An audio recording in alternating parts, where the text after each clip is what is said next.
Hi, Book 2. Welcome to Jackie's Literary Corner. I am Jackie, and it is time for 7 on Sunday.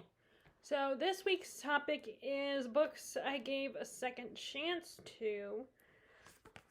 And some of these are classics. Some of these books are books that I did DNF, and some of them are ones that I read the whole thing, and I just didn't love it. And some of these books I had read a long time ago, and I decided to give them another chance because I've matured as a reader.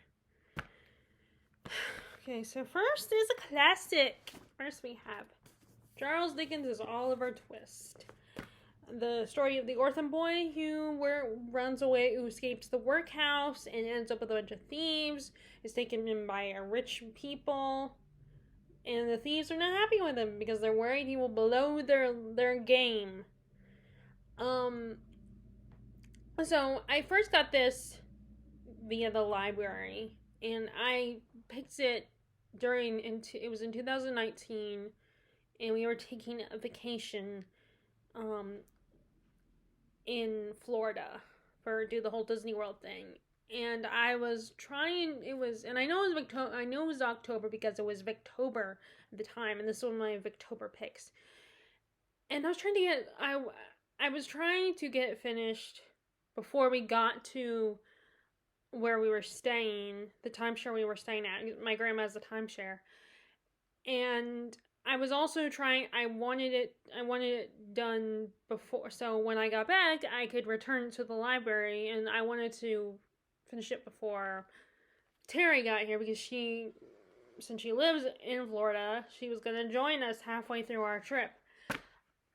So I feel like I kind of rushed reading the story and didn't really take my time to appreciate it. And I remember just thinking I didn't really like Oliver as a main character. Now, thinking about it, I do understand why Oliver is such a goody-goody, sweet, pure little boy, because in my experience, kids aren't always like pure and perfect and pure and, and innocent. And oftentimes they're more prone to act like brats. But although my nephew's pretty sweet little boys.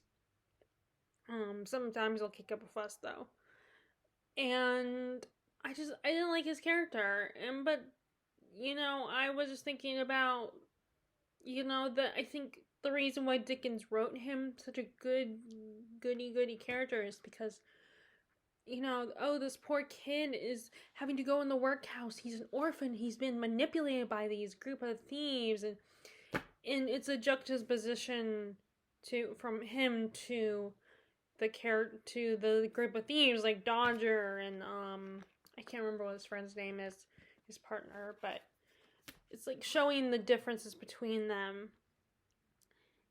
And as you can see, I did start reading it last spring, but I put it down for a period of time because I got sidetracked by other books. And I want to pick it up again and read it again because I do have a soft spot for the story. It's one of those stories that has been ingrained in pop culture. Like, my first experience to Oliver Twist was actually Oliver and Company, the Disney animated feature where Oliver and the group of thieves were animals instead of humans.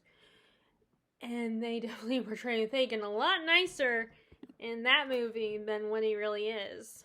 The way he really is in this one. He's just as bad as Sykes. But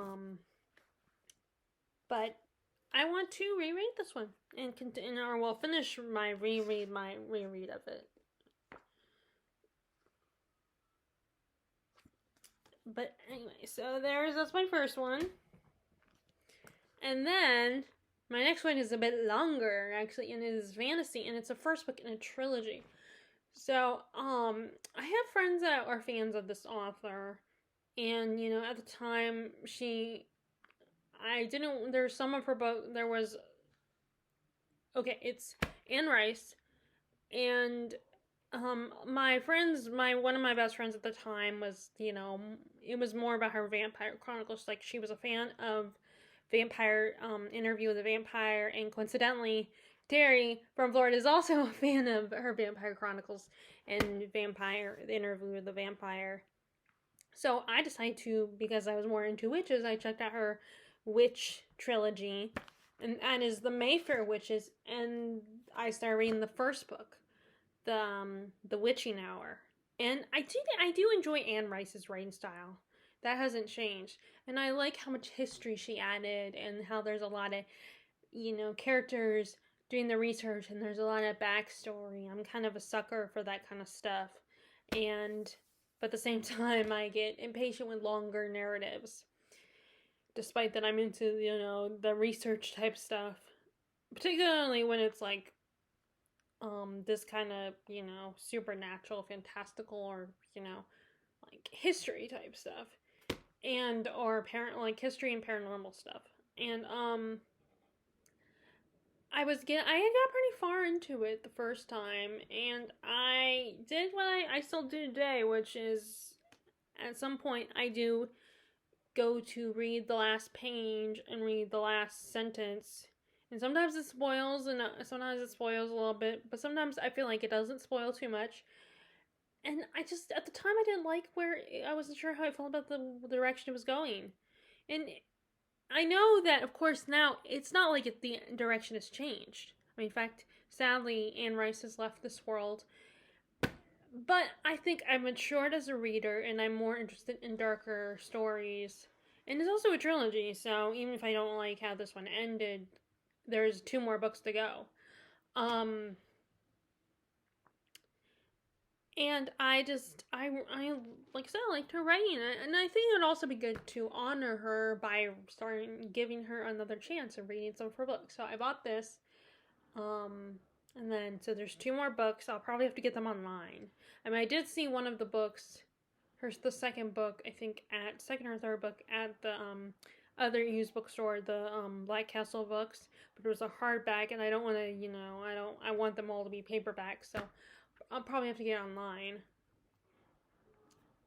But anyway, and also I was, I decided not to buy it because I'm only on page 53, so it's like, okay, I gotta have some boundaries here, and just try to get through this first book first. So yeah, that is the second book I'm gonna give a second chance to. Okay, and then next is another series.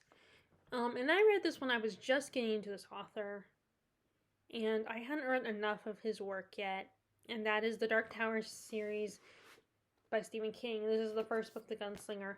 And the first time I read it, I wasn't that crazy about the first book.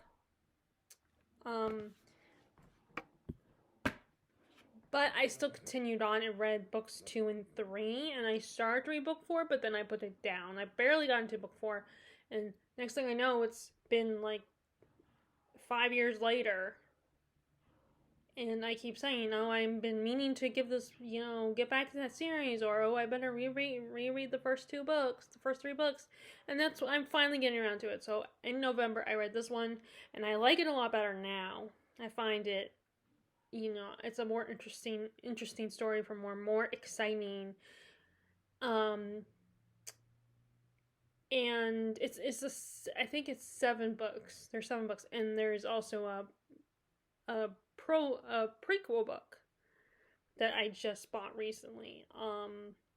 But like, if you don't know, this is Stephen King's epic fantasy, and since how he's kind of one of the early authors of the whole multiverse stories being, although I guess you could say the guys who wrote the Marvel comics kind of started that thing, were kind of part of that group of people that started this linking all their stories together. But all of his stories, like, and it's not all the stories are like, most of his novels take place in the real world. He just have supernatural and paranormal or even extraterrestrial things happening in them. So not all of the stories takes place in other worlds. And this is kind of the series that links them all together, I think. So we have our main character. This is what I didn't like about this the first time I read it, was the Western-inspired setting. I wasn't a big fan of that kind of story. But like I said, I like it a lot better now. Um, and our main character is Roland of Gilead, the last gunslinger, which is like, think John Wayne or the Lone Ranger. Probably a lot closer to John Wayne as far as personality goes. And his world has, as he puts it, moved on. It's basically a wasteland now, a desert. And he is chasing this mysterious man in black. And he's also trying to get to the Dark Tower, this infamous tower. And he's obsessed with it. And it's pointed out he's obsessed with it by a character that joins him in book 2. And eventually, book 2 is the Drawing of 3, where he is told towards the end of book 1, that he needs to find these 3 doors to lead him to these 3 companions. So he's introduced to Eddie Dean, who's a cocaine addict, and I'm sure Stephen King was inspired by his own experience. And then Susanna Walker, who has multiple personality. She's a black woman from the 1950s and experience, and was if I remember correctly, a rock. She was hit on the head by this guy from above her, a white guy, and he put her in a coma, and then eventually she ends up in a wheelchair, because her legs end up breaking, and she develops these 2 personalities. One is this sweet, kind, caring woman, and and sees the best in everybody and believes in God, and then the other one is this hateful, cruel, angry woman who doesn't trust any white man and thinks they're all gonna rape her. And when she meets Roland and Eddie, she thinks when she reveals herself, she thinks they're gonna rape her. So unfortunately, that person is pretty angry, and you consider what she's been through, and considering her being a black woman in the 1950s, you can kind of definitely get why. And then I remember the third one. All I remember from that one, because I really liked that part, is that when the Roland and his companions end up on this train called Blaine, that likes riddles. He's like a Gollum type figure. And I also he's Gollum meets Thomas the Tank Engine. But I really, I wanted to try the series out again. Everyone that loves Stephen King loves the series, and I've definitely gotten a lot more Stephen King, and I'm more used to longer books. I'm still trying to get through 500 plus page books. I'm getting a little bit better.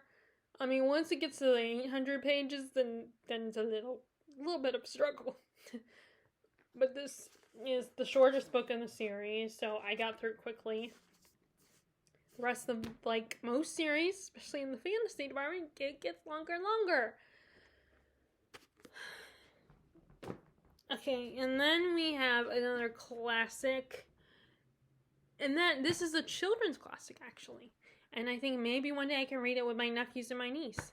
And that is Alice in Wonderland and Through the Looking Glass by Lewis Carroll. So this was a situation where I feel like I love the adaptation so much that once I read the book, it was a little too weird for me, a little disappointing.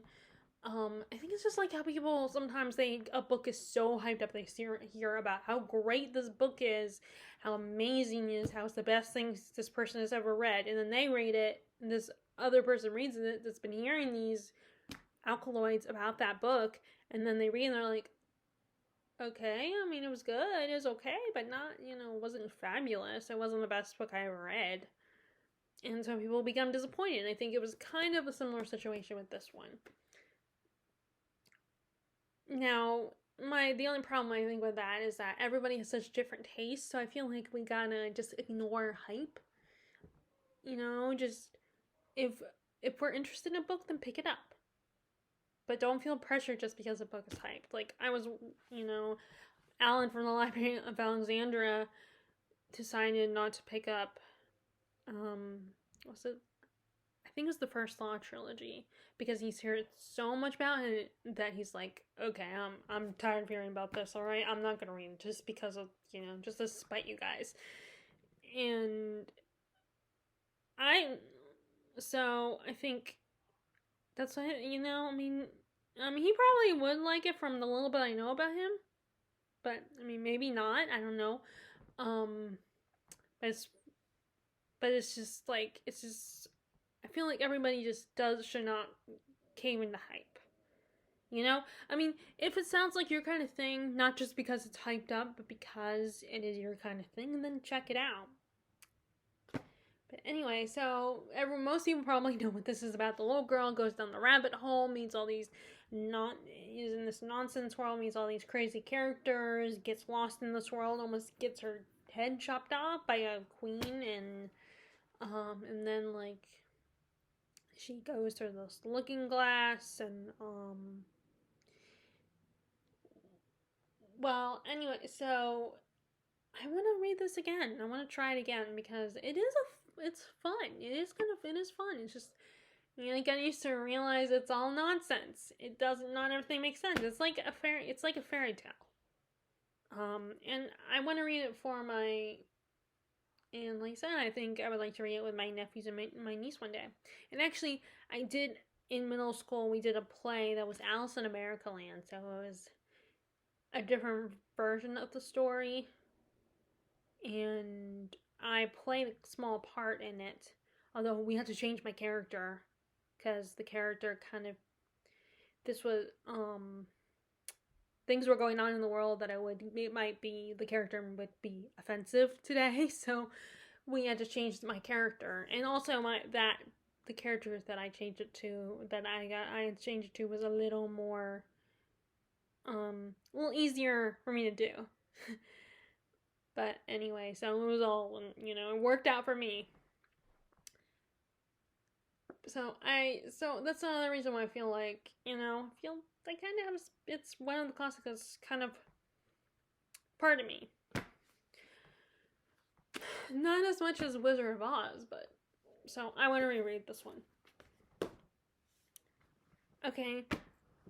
Next is one that I don't have to show you guys. I'm gonna have to re-buy it because it was another one I got from the library and I haven't bought it like I bought Oliver Twist. And that is Marie Brennan's The Natural History of Dragons. And this one is also the first book in a series. And it's the Lainey Trent memoirs. The memoirs of Lainey Trent. So it's written like nonfiction. And it's this woman studying dragons. And at the time when I heard it, I thought the concept was so cool. I was so excited. And I picked it up, and it reads like nonfiction. It reads like science, or like reading someone's diary. So there were times when it was kind of boring. And I feel like it's a book that I need to actually physically own so I can take my time with it. Because again, I know that when I get a book from the library, I can always return it or renew it. I can always not return it. I can always renew it, but I don't want to do that because I've said this before. I'll say that I don't like the idea of knowing that I have to get this finished at some point and return it. It just drives me crazy and gives me anxiety. So I feel like if I'm gonna get that one, I need to. If I want to reread this one, I need to buy it. And I have a few options. Like I do have some used bookstores, and then there's thrift books that I use in Book Depository.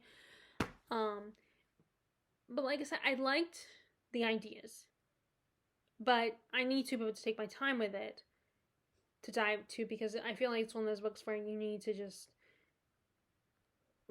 keep reading and don't get pretty far into it before you put it down, so that you can really dive into it. Because I feel like it's one of those stories where it starts out kind of slow, and like I said, it's also written like a science text. Because she's a scientist. But, we didn't even get to the dragon. I don't think we even got to the dragons right away. So yeah, I would like to give that series another chance. Because it's about dragons. This woman's studying dragons. And the concept is so cool, the idea of someone studying dragons. And finding dragons and studying to see if they really existed. I think that is just an awesome concept. And I don't know how many books there are, if it's a trilogy or it's a 4-book series. But I will, look it up and find out. But first, I probably just buy the first book and finish and actually read the whole thing. Okay, so the next is another classic. And this is actually, you guys have heard the story before that I read the abridged version of it and did not realize it. And so I ended up, so years later, I had realized, oh wait, I read an abridged version this whole time. I need to, and I was also who, again, just like Alice in Wonderland and Through the Looking Glass, I prefer the adaptations over the book.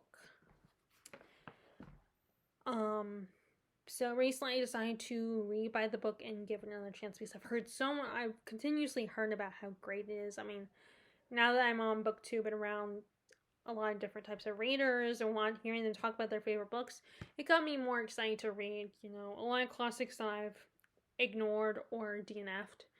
And that one I'm talking about is Les Miserables and Les Miserables.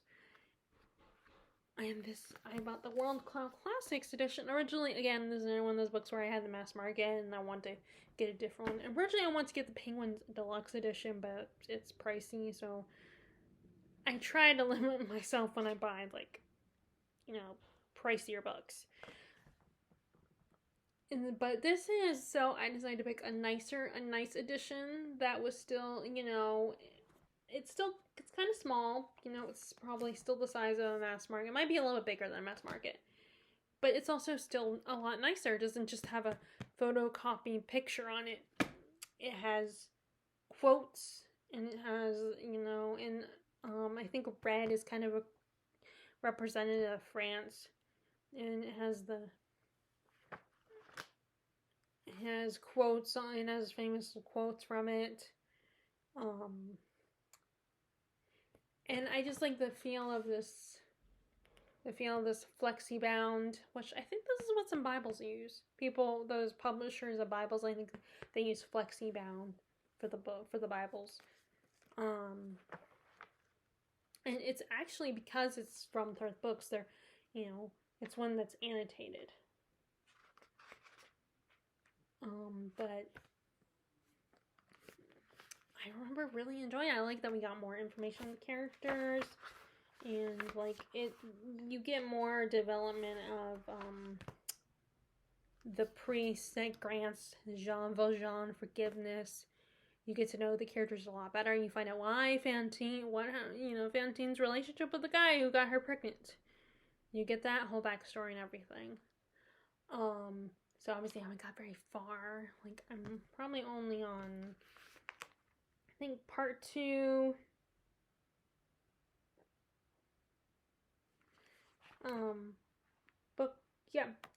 Book 2nd, the fall. And I don't know if I've gotten to the part with, I don't know if this will be the part with Jean Valjean, but we haven't even met Jean Valjean. But yeah, so I've already started to give this book a second chance. I just haven't finished it yet. So next we have, the last one is a science fiction book. I just want to give that whole genre a second chance. I started with something with, I originally attempted to start with the Expanse series. And I decided I was going to continue with it. And I think it's more that I was rushing it. I was trying to buy all the books at once. And I think I just need to buy the first book and actually finish it, in the case of this other series, and then, and then decide for myself. And I think maybe I'll give the Expanse series a second chance. But this one is Dune, and again, another one where I had a mass market copy originally, and I started to it, and I just wasn't feeling it at the time. The first time I read it, I wasn't getting into it. And then, the movie happened. The movie was made, and I kept hearing about it, and I decided to give it another shot, and I definitely like it a lot better now, and pretty far into it, obviously. I'm on page 263. And I think this is the next part. Where our two of our characters are in a desert, have been, lost to their city. And I definitely like it a lot more this time around than I did the first time. And this is one of these books where I just need to read a good chunk of it first before I decide and see if I want to keep going, if I'm going to continue, if I keep going or not, before I put it down.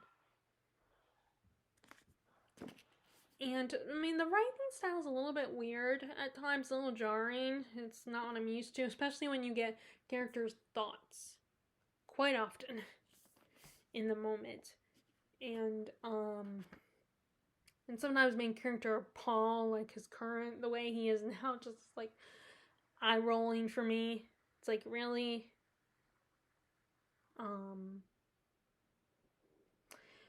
But I'm really liking it, and I'm gonna read the book 2, The Messiah. I just want to get through this first book first. So yeah, so this was one that I had, so the last one is this, Dune. The last book I'm giving a second chance to. So, of course, I'm not reading these in order. So those are the top 7 books I'm giving a second chance to. Why don't you tell me what books you guys are giving a second chance to in the comment section below. I'd love to hear that. And if you guys like this video, be sure to give a thumbs up, click subscribe if you haven't already, click the bell notification below if you want to be notified when I post new videos. And I will talk to you all later. Alright, bye!